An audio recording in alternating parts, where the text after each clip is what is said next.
What's up, guys? We're back with another educational video, and this week, going on our kid theme, we're talking about kids' nutrition. How should you approach your kids' nutrition? Should they track macros? Should you track their macros? But first, like the video, subscribe to the channel, and leave a comment.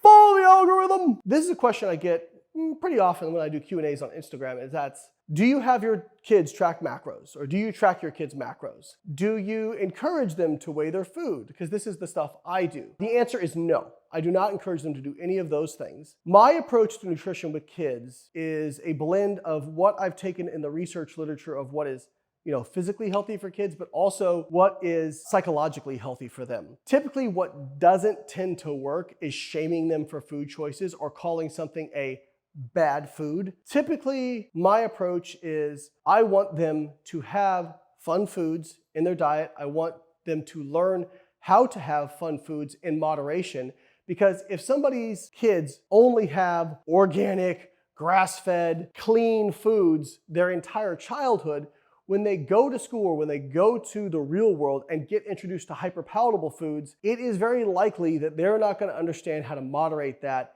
And the first time they have something hyperpalatable, they're going to go crazy. So I do think it is important to introduce them to those and understand that they're not necessarily bad foods, but they're very easy to overconsume, and we just have to be careful with how much we have of them. And usually the verbiage I use with my kids is, hey, it's totally fine to have some ice cream, it's fine to have some pizza. These are fun foods, but if we have too many fun foods, over time it can make us sick. So we just have to make sure that we balance those by eating some nutritious foods.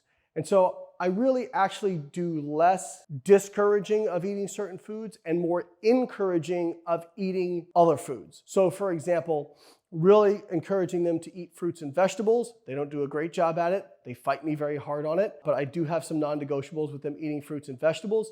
And then I think just in general, trying to introduce your kids to a wide variety of foods. And that being said, I think a lot of people, there's all this shame around parenting where you feel like if you can't get your kid to do what you want them to do, that somehow you're a bad parent. Kids, you can have the best game plan for kids and they're gonna do what they're gonna do.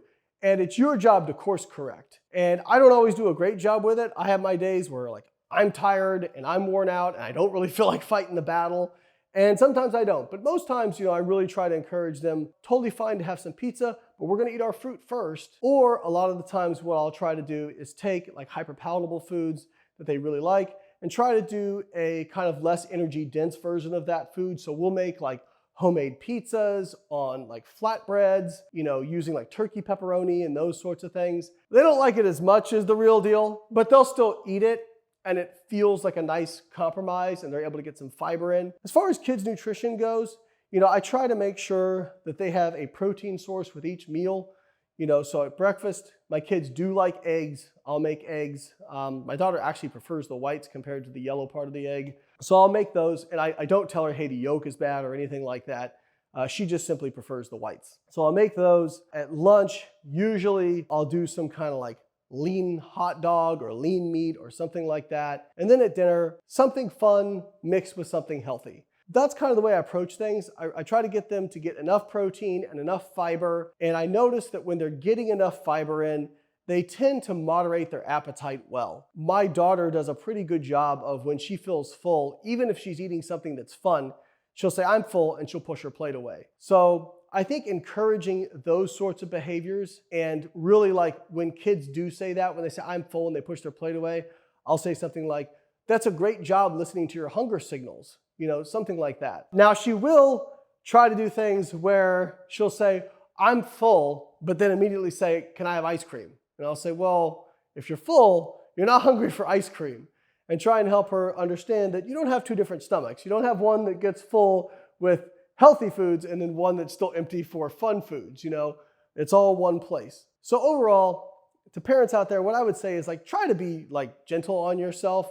You're not a bad parent if your kid has pizza every once in a while. You're not a bad parent if they enjoy some fun foods. That's actually an important part of living in this nutritional landscape, is learning how to moderate hyperpalatable foods, because a lot of people will hand wring about hyperpalatable foods and ultra processed foods. If we could just get them out of this food environment, everything would be better. They're not going away. No matter how much legislature we have, no matter what happens, those foods aren't going anywhere. Am I perfect with it? No, but I just try to be consistently good. And then the other thing people ask me, should I track my kids' macros? I have done it on occasion, just as kind of an audit. I don't share it with the kids. I don't say I'm doing it, but just as kind of an audit to make sure that they're not, way over or under their targeted energy consumption. So I feel like if you're going to do that, it's fine.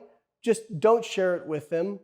And if you need to give feedback on, whatever happens, do it in a very non-judgmental way. Again, try to focus on what foods you want to include versus the foods you want to exclude. And I say this as somebody who has a nutritional coaching app. The people have asked, can I sign my kid up for this? I think it depends on how it's brought to you. If you are telling your kid, you need to diet, you have too much body fat, that is not a good way to approach things. If the kid is coming to you saying, I want to learn more about nutrition, I've seen you tracking your food, I want to try it, then depending on their age, maturity level, and how good of a relationship you feel like they have with food, then it might be appropriate if it's just kind of a learning experience. But in general, I would kind of discourage it until they reach adulthood. If you need help with your nutrition, you can check out my nutritional coaching app, Carbon Diet Coach. Carbon takes all the guesswork out of your nutrition by giving you protein, carbohydrate, fat, and calorie targets based on your goal, on your specific goal and your specific metabolism, and then adjust those based on how you respond, just like a coach would. Less than $10 a month. Great app. Tens of thousands of people trust it, including myself. Click the link in the description to download and subscribe. I'll catch you guys next week.